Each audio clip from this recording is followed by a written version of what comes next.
Olá, tudo bem? No nosso último vídeo nós falamos sobre o livro do técnico Bernardinho, né? O título do livro, Como Transformar Suor em Ouro. E é lógico que nós fizemos um paralelo, não falamos sobre o livro em si, e essa semana nós vamos falar algo semelhante, né? Como nós transformamos as doutrinas bíblicas, os ensinamentos bíblicos em caráter. Estranho, não é? Para muitos é, para Deus não é, ok? Então nós vamos falar um pouco sobre essa parte super prática do cristianismo, do evangelho, enfim.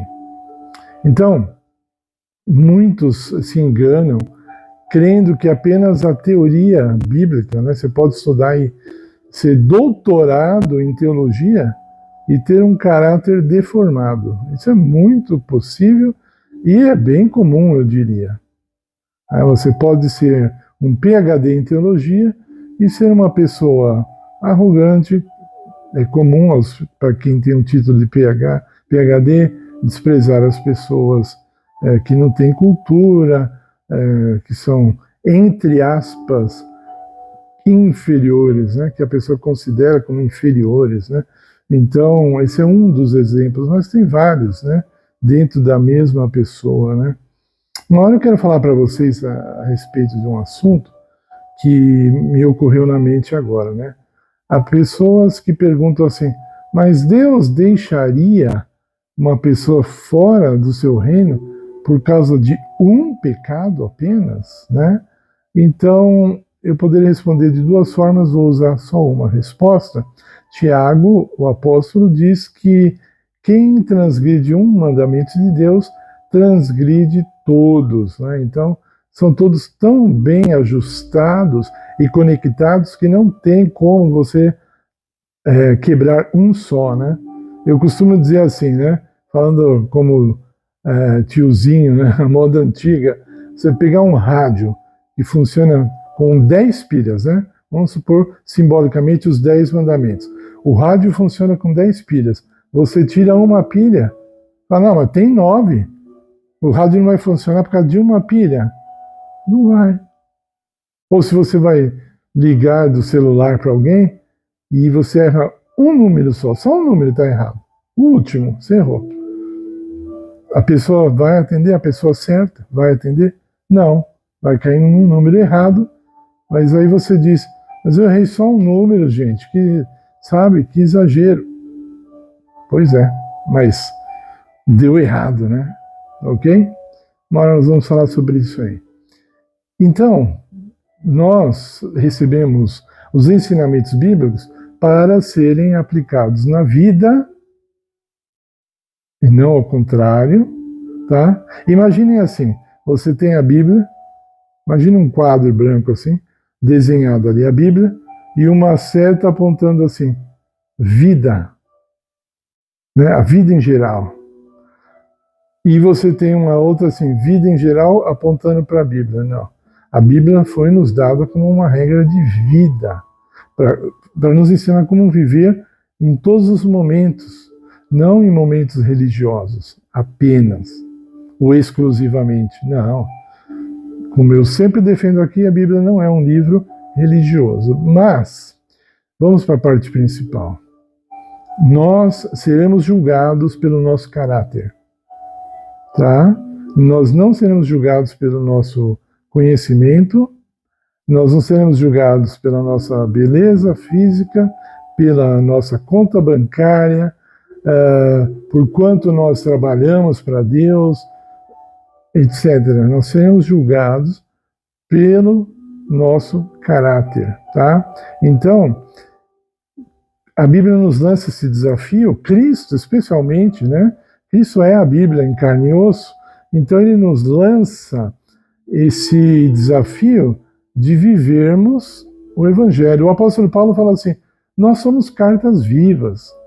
Ele está falando cartas da Bíblia mesmo, cartas do Evangelho. Nós somos cartas vivas, né? Atos 1, verso 8, Jesus diz assim, vocês vão receber o poder do Espírito Santo e vocês me serão testemunhas pelo mundo, vocês vão testemunhar, né? Falando de Cristo como religioso, não, falando de Cristo como resolvendo nossos problemas mais variados, mas, como eu adoro dizer isso, não tenha a Cristo apenas como um solucionador de problemas, não. Cristo é um ser com quem nós devemos ter um relacionamento completo.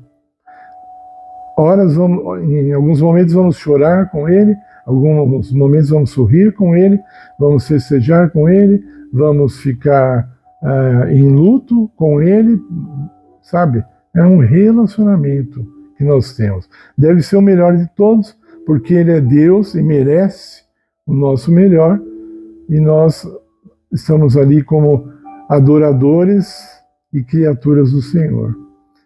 Então, quando você discute um tema, mesmo que seja bíblico, e que ele não é relevante para o caráter, ou que você pelo menos não consegue colocá-lo dentro de um molde de relevância, de prática, então você está perdendo o seu tempo.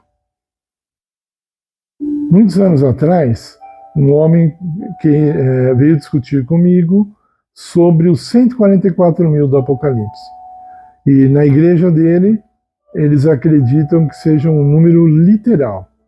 E eu falando que eu não achava, porque dei alguns motivos, eu não estava afim de debate, isso que é verdade.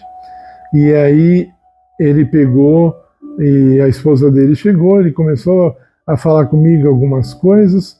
Aí eu não vou nem falar detalhes, porque senão o sujeito vai passar por burro, né? E não é isso que o meu objetivo aqui. Mas eu falei para ele assim, qual é a vantagem que você, acreditando nessa doutrina, da forma como você acredita, qual a vantagem no caráter, né? Você é um esposo melhor porque você acredita nisso? Você seria um esposo pior se você não acreditasse nisso? Vocês estão entendendo o que eu quero dizer? Estão entendendo onde eu gostaria de chegar, mas não vou por causa do tempo? Se bem que essa semana nós vamos falar desse tema algumas vezes ainda, não perca, tá? Vai ser muito importante para a sua vida prática. Não estou falando de vida religiosa, estou falando da sua vida em geral. Então, eu não sei quantos de vocês conhecem o doutor Rodrigo Silva, ele é um arqueólogo, ele é filósofo, ele é pastor, ele é professor.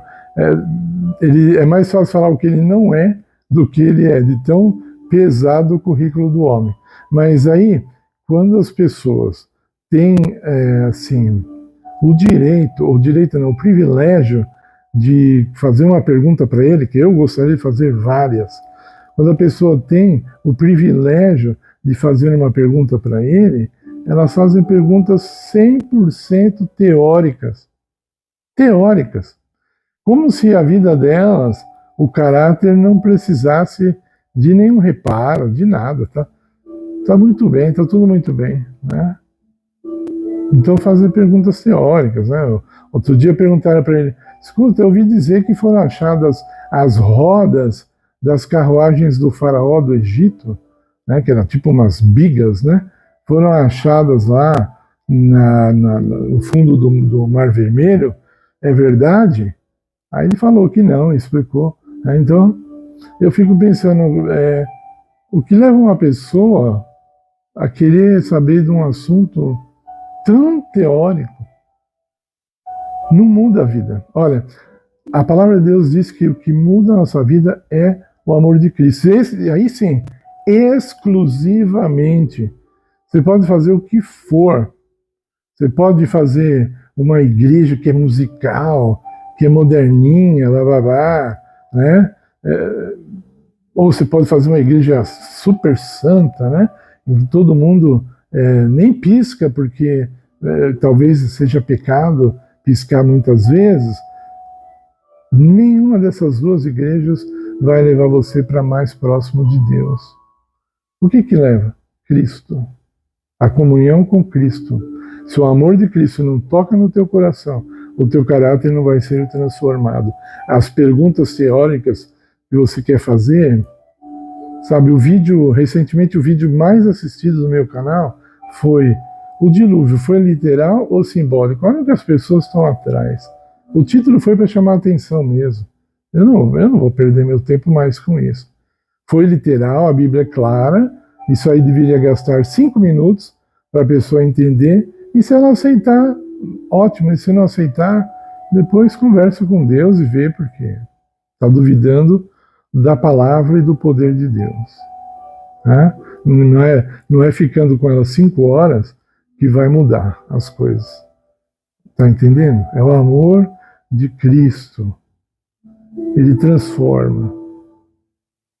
Lembre-se disso. Gaste tempo com as coisas, o conhecimento, com amigos, com coisas que, em geral, que transformem o teu caráter. Tá?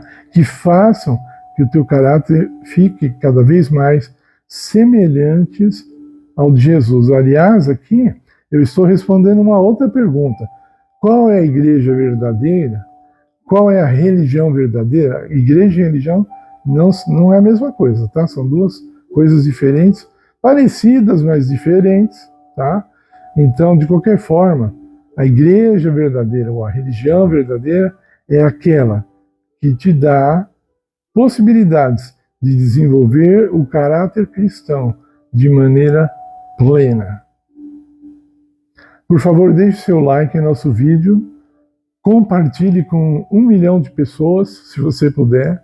Se não puder, pode ser 900 mil pessoas. Vamos ficar muito, muito felizes.